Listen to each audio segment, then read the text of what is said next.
तो गाइस चलिए बेटा हम करते हैं रेजोनेंस की नेक्स्ट एप्लीकेशन। और जो आज हम बेटा नेक्स्ट एप्लीकेशन पढ़ेंगे रेजोनेंस की, वो होगी हमारी बेटा स्टेबिलिटी ऑफ कार्बन आयन। ठीक है, बहुत इंपॉर्टेंट है ये भी, stability of carbon ion. Stability of carbon ion की अगर हम बात करें तो ये भी एक प्रकार का बेटा क्या है, रिएक्शन इंटरमीडिएट है। ठीक है ना, स्टेबिलिटी ऑफ कार्बन आयन।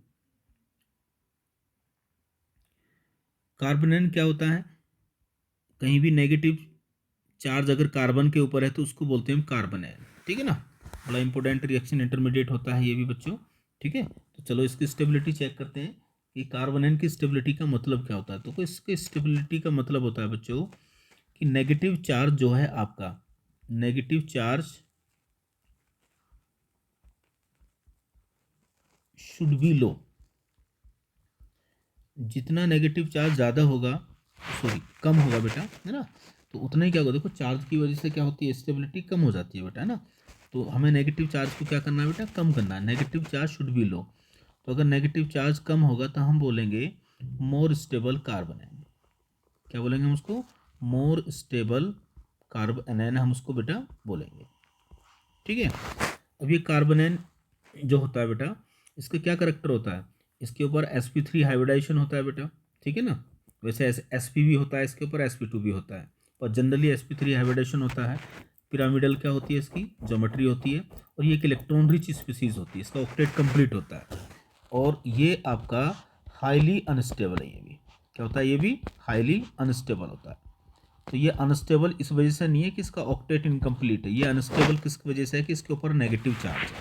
ठीक है ना, तो इसके नेगेटिव चार्ज को ही आपको क्या करना है बेटा, कम करना है। ठीक है, तो कार्बन आयन की जो स्टेबिलिटी होती है, जब हम कार्बन आयन की स्टेबिलिटी चेक करते हैं बेटा, कार्बन आयन की स्टेबिलिटी तो ये डायरेक्टली प्रोपोर्शनल होती है किसके, बोलो, इलेक्ट्रॉन विड्रॉविंग ग्रुप। जितने स्ट्रॉन्ग इलेक्ट्रॉन विड्रॉविंग ग्रुप होंगे उतना ही नेगेटिव चार्ज क्या होगा बेटा आपका, बोलो, स्टेबल होगा। नेक्स्ट, इलेक्ट्रॉन डोनेटिंग ग्रुप जितने भी होते हैं बेटा, ईडीजी। ठीक है ना, अगर इलेक्ट्रॉन डोनेट करेंगे तो नेगेटिव चार्ज क्या होगा आपका, इंक्रीज हो जाएगा बेटा, और कार्बन आयन की स्टेबिलिटी क्या हो जाएगी, बोलो, कम हो जाएगी। ठीक है, तो इलेक्ट्रॉन डोनेटिंग ग्रुप में आपने पढ़े थे कौन कौन से, बोलो, जैसे प्लस आई है। ठीक है ना, ये ध्यान रखना। इलेक्ट्रॉन विड्रॉविंग ग्रुप में आपने पढ़े थे जैसे माइनस आई है बेटा। ठीक है ना, और रेजोनेंस, तो रेजोनेंस भी जो है इसकी स्टेबिलिटी को क्या करेगी बेटा, बढ़ेगी बढ़ेगी। इलेक्ट्रॉन डोनेटिंग ग्रुप कौन से होते हैं, जैसे प्लस है, प्लस आई। ठीक है ना, तो अभी तक जो कार्बन आयन की स्टेबिलिटी है जो हम चेक करते हैं, वो चेक करते हैं किससे, इंडक्टिव इफेक्ट से। एक तो इंडक्टिव इफेक्ट होता है बेटा, और इंडक्टिव इफेक्ट में भी कौन से वाला, माइनस आई। ठीक है, नंबर एक, हाइपर कंजुगेशन के द्वारा कार्बन आयन की स्टेबिलिटी हम चेक नहीं करते हैं। ठीक है ना, और दूसरा अब पढ़ेंगे बेटा हम रेजोनेंस। ठीक है ना, तो रेजोनेंस के डायरेक्टली प्रोपोर्शनल है। ठीक है ना, रेजोनेंस से हमेशा बेटा कार्बन आयन की स्टेबिलिटी क्या होगी, बढ़ेगी। जब भी नेगेटिव चार्ज कंजुगेशन में होगा तो कार्बन आयन की स्टेबिलिटी क्या होगी, बोलो, बढ़ जाएगी, क्योंकि वो डीलोकलाइज हो जाएगा। तो बेटा इसमें तीसरा इफेक्ट होता है एरोमेटिक इफेक्ट। क्या होता है, बोलो, एरोमेटिक इफेक्ट। तो ये तीन इफेक्ट होते हैं। अगर इन तीनों का मैं ऑर्डर बताऊं तो सबसे ज़्यादा कार्बन आयन वो ज़्यादा स्टेबल होगा जिसमें एरोमेटिक इफेक्ट होगा, यानी कि नेगेटिव चार्ज की वजह से अगर उसमें एरोमेटिक करेक्टर आ रहा है तो वो कार्बन आयन आपका सबसे ज़्यादा स्टेबल होगा। ठीक है ना, उसके बाद सेकंड रेजोनेंस, और फिर बेटा माइनस आई। इंडक्टिव को तीसरे नंबर पर रखेंगे हम इसमें। ठीक है, चलो क्वेश्चन सोल्व करते हैं हम। देखो, रेजोनेंस आपने पढ़ ही लिया, कॉन्जुगेशन आपने पढ़ लिया था बेटा। आइए, और कुछ इसमें एक्सेप्शन भी आएंगे। हर इंटरमीडिएट में कोई ना कोई एक दो बेटा एक्सेप्शन आ रहा है जिसको बहुत ध्यान से आपको पढ़ना है। ठीक है, चलिए आपको बताना है मोस्ट स्टेबल कार्बन आयन। ठीक है, नंबर एक पे देखिए बेटा, नंबर एक पर है मेरे पास CH2 double bond, CH2 double bond CH, और बेटा एक हमारे पास है CH2 नेगेटिव। ध्यान से देखिए, ये कौन सा कार्बन आयन है बेटा, ये एलाइलिक कार्बन आयन है, ये आपका एलाइलिक कार्बन आयन है। ठीक है, 1 डिग्री वाला। बी की अगर हम बात करें बेटा, ये हमारा कौन सा कार्बन है बोलो, ये है बेंजाइलिक, ये बेंजाइलिक कार्बोनेन है, ठीक है। और अगर मैं सी की बात करूं बेटा, तो CH2 डबल बॉन्ड CH और CH माइनस, और यहाँ पर आ गया बेटा CH3, ये आपका 2 डिग्री कार्बोनेन है, कौन सा, एलाइलिक। तो इनमें मोस्ट स्टेबल कार्बोनेन बताइए, कौन सा ज़्यादा कार्बोनेन यहाँ पे स्टेबल है। देखो ये नेगेटिव चार्ज रेजोनेंस में जा रहा है बेटा, तो ये वाला फर्स्ट वाला जो है रेजोनेंस के द्वारा स्टेबल हो रहा है, नेगेटिव चार्ज कॉन्जुगेशन का पार्ट है। ये भी देखिए यहाँ पर, ये भी नेगेटिव चार्ज किस में है बोलो, रेजोनेंस में है, ठीक है ना। और ये भी आपका नेगेटिव चार्ज किस में है बेटा, रेजोनेंस में। लेकिन साथ में इसके बराबर में क्या लग रहा है, एक मिथाइल ग्रुप लग रहा है, जो कि एक इलेक्ट्रॉन डोनेटिंग ग्रुप है, जिसका प्लस आई होता है बेटा, यानी कि ये नेगेटिव को बढ़ा भी देगा बेटा। इसका मतलब क्या है, इन दोनों में कंपैरिजन करें ए और बी में, तो बी वाला अच्छा स्टेबल होगा, क्योंकि रेजोनेंस इसमें बढ़िया होती है बेटा। इसमें ज़्यादा रेजोनेटिंग स्ट्रक्चर बनेंगे, इसमें कम बनेंगे। इसमें केवल 2 रेजोनेटिंग स्ट्रक्चर बनते हैं, इसमें कितने बनते हैं बेटा, 3 RS बनते हैं। तो ये वाला ज़्यादा स्टेबल है। तो स्टेबिलिटी का ऑर्डर क्या आएगा, बी के बाद ए के बाद सी, ये होगा इन कार्बोनेन की स्टेबिलिटी का ऑर्डर बेटा, ठीक है। चलिए नेक्स्ट क्वेश्चन की अगर हम बात करें बेटा, क्वेश्चन नंबर 2 देखिए, मान लो मेरे पास एक कार्बोनेन CH3 और CH2 नेगेटिव, ये है बेटा बी की अगर मैं बात करूं, तो एक कार्बोनेन मेरे पास क्या है, ये वाला है बेटा। और अगर मैं सी की बात करूं, तो एक कार्बोनेन मेरे पास ये है। अब मुझे बताइए इसमें मोस्ट स्टेबल कौन सा है बेटा, चेक करिए। तो कार्बोनेन की स्टेबिलिटी की बात करें, तो देखो यहाँ पर तो क्या लग रहा है, एक प्लस आई ग्रुप लग रहा है, इलेक्ट्रॉन डोनेट नेगेटिव को बढ़ा रहा है।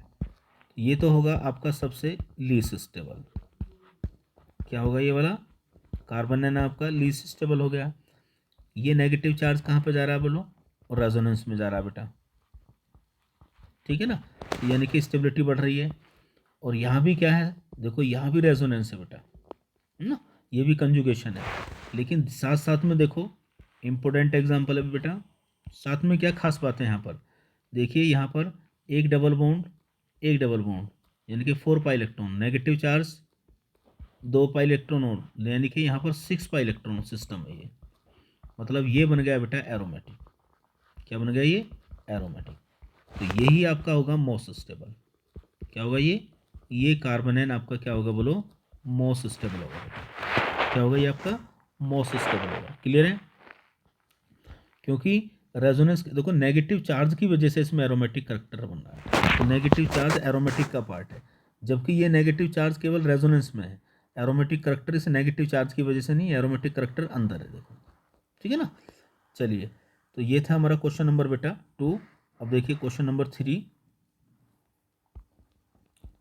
नेक्स्ट देखिए, मान लीजिए हमारे पास में एक इस तरह का एग्जांपल है, ये हमारा बी,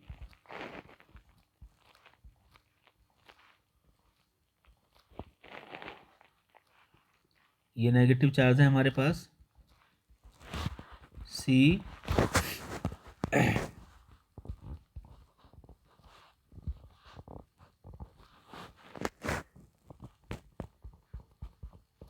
ये देखिए स्टेबल बताइए, सबसे ज़्यादा कार्बोनेन कौन सा स्टेबल है, देखिए ये क्या है बेटा आपका, ये रेजोनेंस है, क्या है यहाँ पर, रेजोनेंस है। यहाँ देखिए, यहाँ भी क्या है बेटा, रेजोनेंस है। और रेजोनेंस देखो क्या है यहाँ पर, ज़्यादा है थोड़ी सी, है ना। और अगर हम बात करें इसकी, तो ये 3 डिग्री कार्बोनेन है बेटा, क्या ये 3 डिग्री कार्बोनेन है। और देखो नेगेटिव चार्ज बढ़ रहा है ना इसमें, क्योंकि प्लस आई ग्रुप भी लगा हुआ है। तो ये सबसे आपका लीस्ट स्टेबल होगा, क्या होगा बोलो, ये ये कार्बन आयन आपका सबसे लीस्ट स्टेबल होगा बेटा, ठीक है ना। और मोस्ट स्टेबल कौन सा होगा, बी हो गया। और स्टेबिलिटी का ऑर्डर निकालेंगे तो बी, ए और सी, ये आ जाएगा बेटा कार्बन आयन की स्टेबिलिटी का ऑर्डर। क्वेश्चन नंबर 4 देखिए, अब ध्यान से देखो, बड़ा अच्छा सवाल है बेटा, इंपॉर्टेंट है। ए हमारे पास है CH3 और CH2 नेगेटिव, ठीक है। बी की अगर मैं बात करूं बेटा, तो ये है मेरे पास CH2 डबल बॉन्ड और CH नेगेटिव बेटा। और अगर मैं सी की बात करूं बेटा, तो CH ट्रिपल बॉन्ड और बेटा C नेगेटिव, ठीक है ना। और अगर मैं डी की बात करूं, तो डी है मेरे पास ये वाला,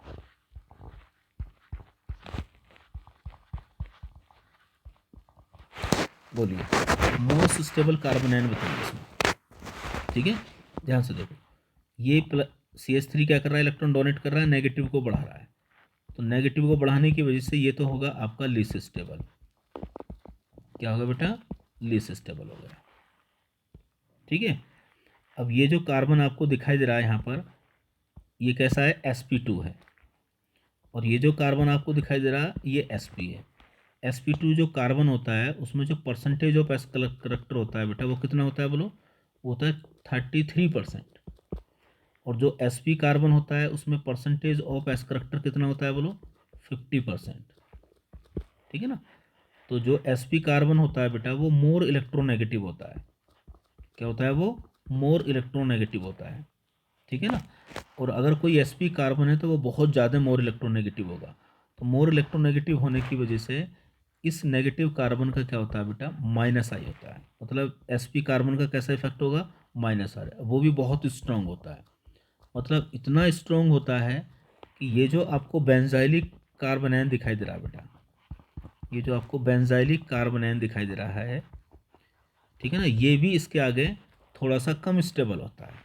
क्योंकि ये वाला कार्बन जो ना, sp कार्बन जो होता है, बहुत इलेक्ट्रोनेगेटिव होता है, ठीक है ना। जबकि यहाँ पर क्या काम कर रही है, देखो डी वाले में रेजोनेंस, ठीक है। तो इसको याद रखना, ये बहुत अच्छा क्वेश्चन है बेटा।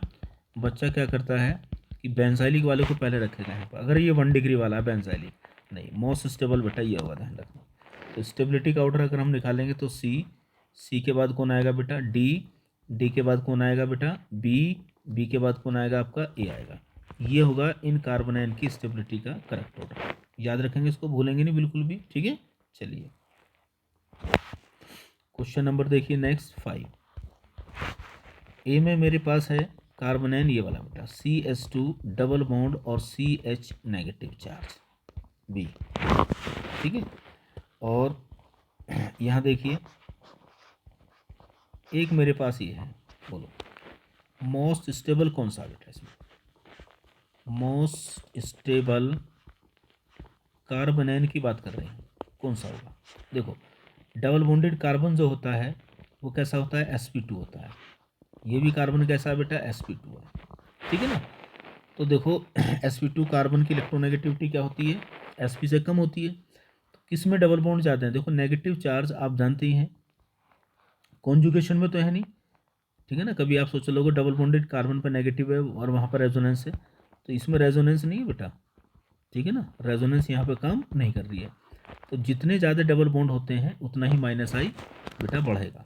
नंबर ऑफ डबल बॉन्ड अगर ज़्यादा हैं, ठीक है ना, बढ़ रहे हैं, तो माइनस आई भी बढ़ रहा है। और जितना माइनस आई बढ़ेगा, तो मतलब इलेक्ट्रॉन विड्रॉइंग नेचर जो है ग्रुप की, वो बढ़ेगी। तो उसकी स्टेबिलिटी क्या होगी कार्बन आयन की, बोलो बेटा, स्टेबिलिटी उसकी बढ़ेगी, ठीक है ना। तो इन दोनों में अगर हम स्टेबिलिटी की कंपेयर करते हैं, तो इस वाला बी वाला आपका ज़्यादा स्टेबल होगा, बी ज़्यादा स्टेबल होगा, किससे बोलो, ए से, क्लियर। चलिए क्वेश्चन नंबर 6 और लास्ट बेटा। तो रेजोनेंस के द्वारा आप कार्बन आयन की स्टेबिलिटी को चेक कर सकते हैं। देखिए वेरी वेरी इंपॉर्टेंट क्वेश्चन है, देखिए मोस्ट स्टेबल कार्बन आयन आपको बताना है, ठीक है जी। मोस्ट स्टेबल कार्बोनेन आपको बताना है बेटा। नंबर 1,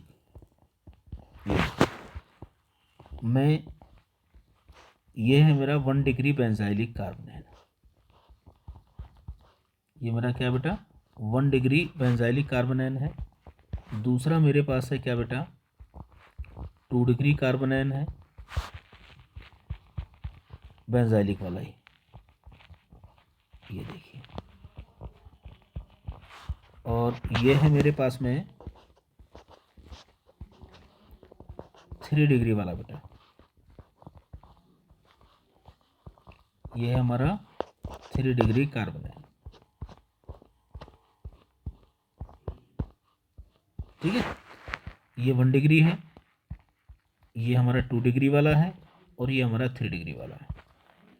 ठीक है ना। मैं आपको याद दिलाना चाहता हूँ, जब हमने कार्बोनेन की स्टेबिलिटी चेक करी थी, ठीक है ना, कि हमने लिया था 1 डिग्री बेंजाइलिक कार्बोकेटाइन बेटा, फिर हमने लिया था 2 डिग्री बेंजाइलिक कार्बोकेटाइन बेटा। और जब हमने कार्बोकेटाइन की स्टेबिलिटी चेक करी थी तो हमने कौन सा ऑर्डर लगाया था, बोलो। हमने लगाया था 3 डिग्री वाला सबसे ज़्यादा स्टेबल होगा, उसके बाद कौन आएगा 2 डिग्री वाला आएगा, और लास्ट में कौन आएगा बेटा 1 डिग्री वाला आएगा। ठीक है ना, ये 1 डिग्री है, ये वाला 2 डिग्री है, ये वाला 3 डिग्री है, तो सबसे ज़्यादा रेजोनेंस इसमें दिखाई दे रही है। ठीक है ना। अब ये जो कार्बोकेटाइन होता है तुम जानते हैं बेटा, ये sp2 होता है। क्या होता है सभी जगह sp2। sp2 का मतलब ये प्लेनर होता है। क्या होता है ये प्लेनर होता है हमेशा। तो ये हमेशा तीनों रिंग पे क्या करता है डीलोकलाइज करता है बेटा। ठीक है ना। तो यहाँ पर सिंपल सा ऑर्डर होता है कार्बोकेटाइन की स्टेबिलिटी का ऑर्डर 3 डिग्री वाला सबसे ज़्यादा है, 2 डिग्री वाला उसके बाद, और 1 डिग्री वाला उसके बाद। तो कार्बोकेटाइन की स्टेबिलिटी में कोई केस नहीं होता, लेकिन बेटा जो इम्पोर्टेंट है, ठीक है ना, जो स्टार वाली बात है वो केवल किस में है कार्बोनेन के केस में है। ठीक है ना। अगर मैं कार्बोनेन की स्टेबिलिटी की बात करूं तो जो एक्सपेक्टेड ऑर्डर है, ठीक है ना, जैसे हमने कार्बोकेटाइन की स्टेबिलिटी में निकाला है, जो एक्सपेक्टेड ऑर्डर है वो हमारा ये आना चाहिए था कि सी वाला सबसे ज़्यादा स्टेबल, उसके बाद कौन सा आएगा बेटा, उसके बाद आएगा हमारा बोलो बी आना चाहिए। क्या आना चाहिए बोलो, बी आना चाहिए। बी के बाद क्या आना चाहिए, ए आना चाहिए। ठीक है ना। 3 डिग्री, उसके बाद 2 डिग्री, उसके बाद 1 डिग्री। ऐसा ऑर्डर हमारा कार्बोनेन का आना चाहिए था, जैसा कि हमारा कार्बोकेटाइन के केस में आया। पर बेटा ऐसा नहीं आता इसमें। ठीक है ना। और यही क्या है बोलो एक्सेप्शन है। ये ऑर्डर सही नहीं है और इसको बहुत बच्चे गलत करते हैं। ठीक है ना। तो यही एक्सेप्शन है। ठीक है ना। तो एक्चुअल में क्या होता है बेटा, जो आपका कार्बोनेन होता है ना, ठीक है ना, वो प्लेनर नहीं होता, वो कैसा होता है इसका sp3 होता है। और sp3 होने की वजह से इसकी कैसी ज्योमेट्री होती है बेटा, पिरामिडल होती है। क्या होती है, पिरामिडल ज्योमेट्री होती है। क्या होती है इसकी बोलो, पिरामिडल ज्योमेट्री होती है। पिरामिडल ज्योमेट्री कैसी होती है, ये वाली देखो, ऐसी होती है बेटा। ये लोन पेयर यहाँ पर इस तरह से रहता है, नेगेटिव चार्ज, ये पिरामिडल होती है इस तरह से बेटा। ये तीनों बॉन्ड ऐसे रहेंगे। ठीक है ना, क्लियर है। जबकि जो कार्बोकेटाइन होता है वो क्या होता है, प्लेनर होता है, और वो रेजोनेंस बेंजीन के साथ में रेजोनेंस में रहता है ना। तो यहाँ पर एक कंसेप्ट काम करता है बेटा, रिपल्शन। क्या काम करता है यहाँ पर, एक रिपल्शन काम करता है। ठीक है ना। रिपल्शन कैसे काम करता है, ये जो 3 डिग्री वाला कार्बोनेन है, ये जो आपका 3 डिग्री वाला कार्बोनेन है बेटा, ये सबसे ज़्यादा स्टेबल होना चाहिए था, लेकिन ये बेटा 2 डिग्री वाले से थोड़ा सा कम स्टेबल होता है। तो रिपल्शन की वजह से 3 डिग्री वाला सबसे पहले नहीं आता बेटा, ये बाद में आएगा। किस में आएगा, ये बाद में आएगा 2 डिग्री वाले से। ठीक है। अब ऐसा क्यों होता है देख लो, ये इसका आंसर देख लो। ये रहा, मान लो हमारे पास ये कार्बोनेन है, ये वाला देखो ध्यान से, ये रहा,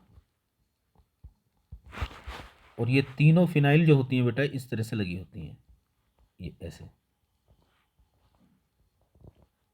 पिरामिडल ज्योमेट्री होती है ना, तो ये ऐसे लगी रहती हैं। ये लो, ये देखिए, ये रही, ये रही, कैसी ज्योमेट्री होगी, ये पिरामिडल। ये हो गया आपकी पिरामिडल ज्योमेट्री बेटा। ठीक है ना। तो ये नीचे रहेंगी तीनों रिंग, जबकि कार्बोकेटाइन के केस में क्या रहती हैं, ये प्लेन में रहती हैं तीनों रिंग पॉजिटिव चार्ज के, ठीक है। अब देखिए होगा क्या बेटा यहाँ पर, अब इनके बीच में थोड़ा सा क्या होता है बेटा, रिपल्शन होता है। क्या होता है, रिपल्शन। अब उसी रिपल्शन की वजह से क्या होता है बेटा, बोलो, ये जो नेगेटिव चार्ज है ये आउट ऑफ प्लेन हो जाता है, ये बेंजीन रिंग क्या हो जाती है, आउट ऑफ प्लेन हो जाती है। जहाँ भी रिपल्शन होता है, स्टेरिक हिंड्रेंस होता है, तो स्टेबिलिटी क्या होती है उसकी वजह से, इस रिपल्शन की वजह से क्या होती है बेटा, स्टेबिलिटी थोड़ी सी इसकी क्या होती है बोलो, डिक्रीज हो जाती है। कोई ज़्यादा बड़ा कंसेप्ट नहीं है, ठीक है ना। तो अगर हम इनकी स्टेबिलिटी का ऑर्डर निकालेंगे, करेक्ट ऑर्डर क्या आएगा बेटा, तो करेक्ट ऑर्डर आएगा हमारा 2 डिग्री वाला सबसे पहले आएगा, उसके बाद आएगा बेटा 3 डिग्री, उसके बाद आएगा 1 डिग्री। ये होगा हमारा कार्बन आयन की स्टेबिलिटी का ऑर्डर, ध्यान रखना, ठीक है ना। मतलब ये हुआ, ये वाला कार्बन आयन के केस में क्या होगा, मोस्ट स्टेबल होगा। गलती से भी आप 3 डिग्री वाले को ज़्यादा स्टेबल नहीं बताएंगे, ठीक है ना। और आंसर में आपको ये भी मिलेगा वहाँ पर ऑप्शन में, ठीक है ना, ये दूसरे नंबर पर आएगा, ठीक है ना। तो देखो आंसर आ गया, नहीं आ गया बेटा, तो हमारा आंसर आ गया बी सबसे ज़्यादा है, उसके बाद सी के बाद ए, ये होगा करेक्ट टोटल स्टेबिलिटी का, ठीक है ना। तो ये था हमारा कार्बन आयन की स्टेबिलिटी जो बहुत इजी है, ठीक है ना। तो हमने इंडक्टिव फैक्ट में कार्बन आयन की स्टेबिलिटी पढ़ी थी, और हाइड्रोकंजुगेशन कार्बन आयन की स्टेबिलिटी बेटा बताता नहीं है, ठीक है ना। रेजोनेंस जब भी नेगेटिव चार्ज कॉन्जुगेशन में होगा तो उसकी स्टेबिलिटी बढ़ेगी बेटा, ठीक है। तो मिलते हैं नेक्स्ट वीडियो में, ठीक है ना। और नेक्स्ट वीडियो में पढ़ेंगे हम रेजोनेंस की नेक्स्ट एप्लीकेशन जो होगी हम